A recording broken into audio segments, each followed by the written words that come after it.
They You're stuck there with all of your equipment, and if you, for example, want to go to the East Coast with your wife or your husband, so you're trying to sublet it out, and this is trying to your clause, even though you're responsible. Now you can't move. There's nothing you can do, and now you're stuck having to take all of that stuff out immediately. quite possibly. Yes, doctor. Another thing is they may want you out of that lease for a different reason. Maybe you have one little space and there's a big company that has 10 spaces next to you and they want to expand and they've already come That's right. forward and say, I want that dentist space. And so a little thing like this would give him the opportunity, even if you just go to him and say, hey, I want to sell my practice. And say, no, I'm going to terminate the lease and now he can rent that to someone else. We all agree that this is quite problematic, and one of the probably the most common thing that I see landlords using it for, it goes something like this, and I get calls all the time from your colleagues across the country who will call me up and say, Lou, I sold my practice. I tried to get the landlord to agree to the renewal. The landlord said, well, I need to get it official from you. Can you send me off a letter in writing requesting the assignment? Let me know who the purchaser is so I can have that on the file and I'll get back to you. So the dentist then explains to me that he's done that, and a few days went by. The landlord called him back and said, you know, I went back, I got your letter requesting the assignment, thank you. I went back and had to read through your lease, and I don't know if you're aware of it, but I now have this right to terminate. And I'm not saying I'm going to terminate the lease, but I'd like to know from you how much it's worth for me not to exercise my termination rights. And they're going to ask you upwards of 50%, 50, half of whatever it is you're selling your practice in order for them not to terminate that right. Landlords have lots of ways that they have learned to make money off of their tenants besides just collecting rent. This is one of the key ones. They look for unsuspecting tenancies that have costly physical plants that can't easily relocate, that are worth a small fortune, and when it comes time to sell them, they strike. And when I was a landlord, there's some shopping centers I can't drive by because of this, so throw rocks at me. If I saw this and the land tenant said, yeah, they've got this right, or this right's in there, how much are you selling your practice for? I, as the landlord, feel that I've created a lot of value for that practice because you're in my space, so I want to share in some of those proceeds. Some landlords are so obvious, they'll even spell it out. When it comes time to sell your practice, I get 50% of the value of that. They will tie you into that. You have to be careful. I've seen this worded very cleverly where they say, if you want to exercise your option to assign, or if you want to assign your lease, the landlord has a recapture right. Again, it all says the same thing. Even if the landlord says that they have their unfettered discretion to determine whether or not they'll agree to the assignment or not, again, that could prevent you from selling your practice, and they can hold you up for ransom for it. So if you have like an orthodontist that comes in once a week and uses your materials and they come in and they pay for that space and that time, is that considered subletting? Possibly. Okay. Possibly. Is that a state by state or county thing? Usually a sublet, as you're asking about, would require some physical premises or demised premises. So it would depend how you entered into an arrangement with them, but they're more like a consultant that comes in and uses your space from time to time. You're not giving them actual rights under common law to the physical premises. So they don't have a key to your premises. They don't have certain rights. So if you were to carve out a portion of your physical premises specifically for that dentist, create a new entrance to them, that would probably run afoul of that and be captured by it. Okay. Any questions on this? And I know I got to move this forward a little bit. Yes.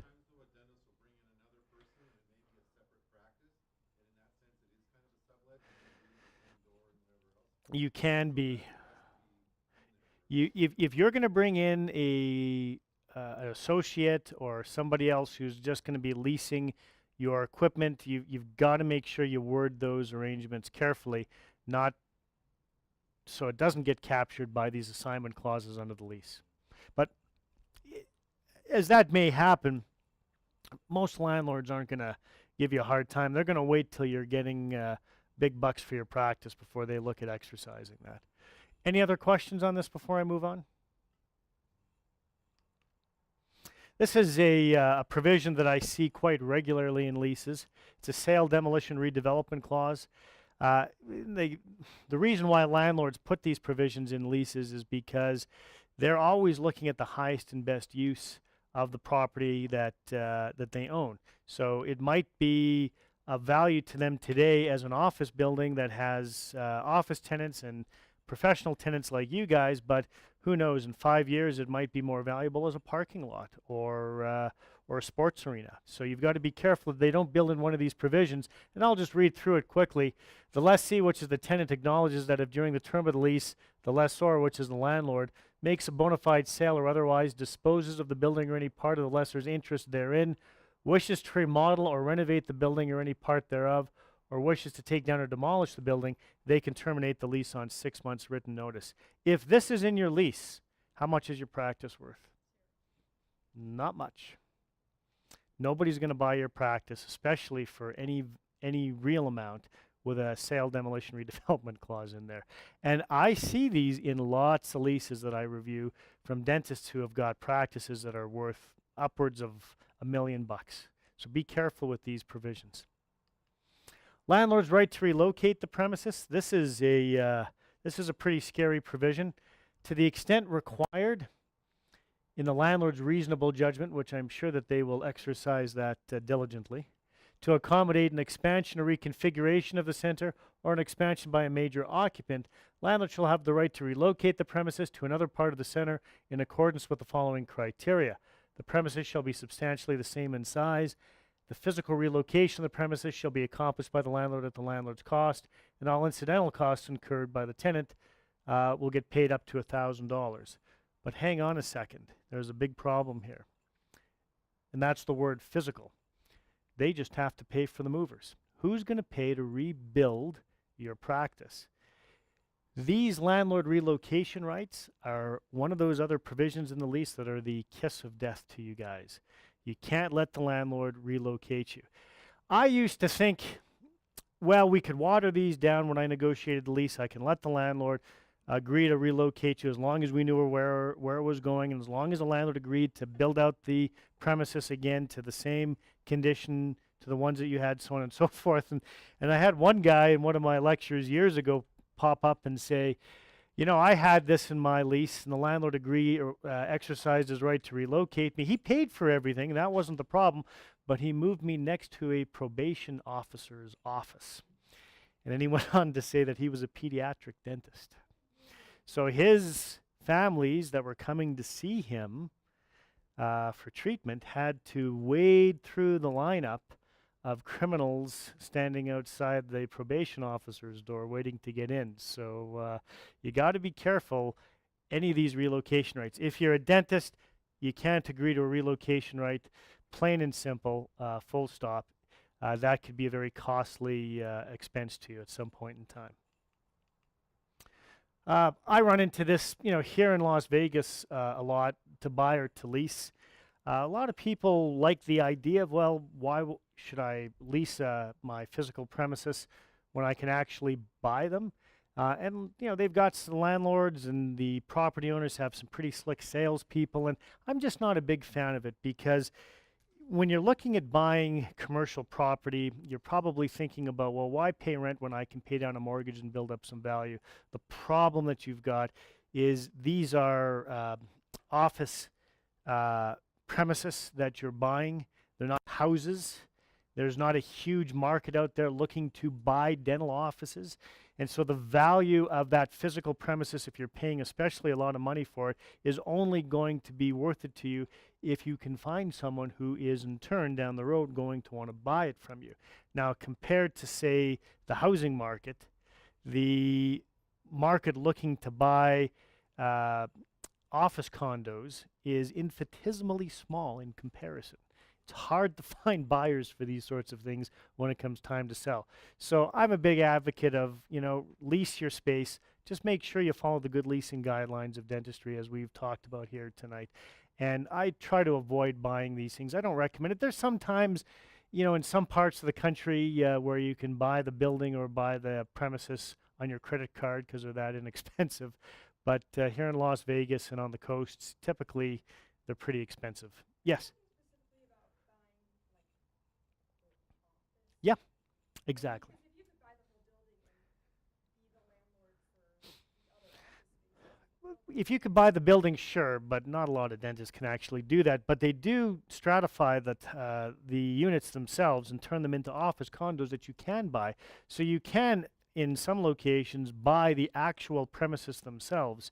And the problem with that is they're expensive, and then who are you going to sell that to down the road? So it's kind of like buying a stock without a market in which you can turn around and sell it, even if that stock came at a great price. So stick to leasing. You just have to do it correctly, in my mind, and invest your dollars in other things that aren't under the control of a landlord, perhaps. Anyway, we'll just carry on here. How much time have I got? I know you were running a little bit short. 10 more minutes. And I'll just talk really quick about managing the renewal process. Really, what you want to be doing here is just recognizing what the landlord is up to. What do they want more than anything? And what they want is to increase the value of their property. And how do they do this? And that's by increasing the rents at time of a lease renewal. And so the way you want to look at this is, okay, I've got a lease agreement. I'm a dental office. How valuable is this lease to me if I have slightly less expensive rent, or is it more important for me to have a lease that's actually designed correctly for a dental office? Now, we've went through some of the key risks in leases, and I've been able to illustrate, and you guys have quite correctly pointed out that if you make mistakes in these key provisions, it could be quite costly, in the tune of hundreds of thousands, and if it's a valuable practice, maybe over $1 million. And so a well-written lease is worth a lot. And the way you get that from the landlord is don't fuss too much about the rents. The rents are important, but for you guys with this costly physical plant and with the value of your practice, you could actually use that to your benefit, because for every dollar that you agree to pay more in the way of rent to the landlord, they can multiply that based on the way their commercial properties are valued, sometimes as much as 12 or 15 times.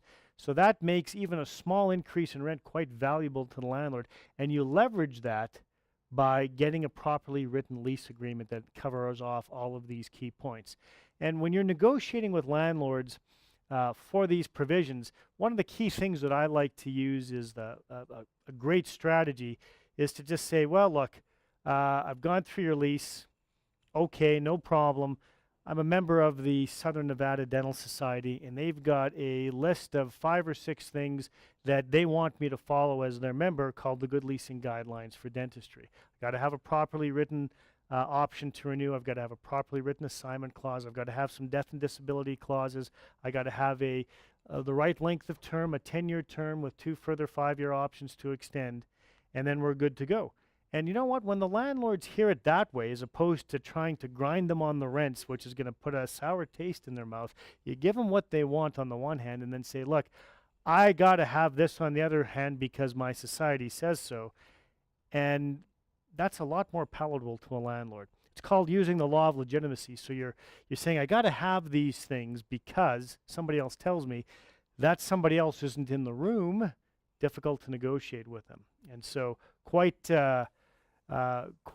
effectively, that becomes a way to negotiate and correctly get what you're looking for from the landlord. Many times I've been asked, what's my definition of a successful negotiation? And that's when you get what you want from the landlord, which is a lease agreement that's designed correctly for dental offices that follow these good leasing guidelines for dentists without the landlord even knowing they've given it to you. They're focused in on the rent. Don't focus in too much on these things until the right time. The first order of business is to understand what you need as dentists in these lease agreements, these key things that we talked about tonight.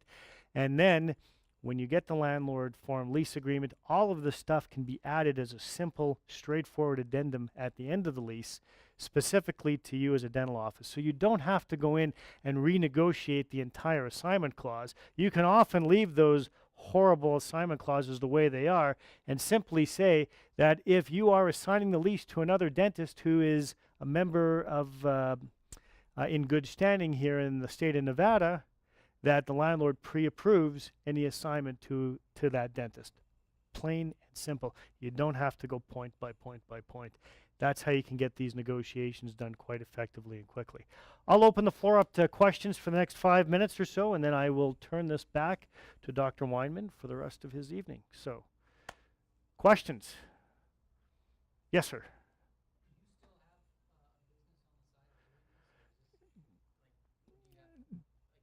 That's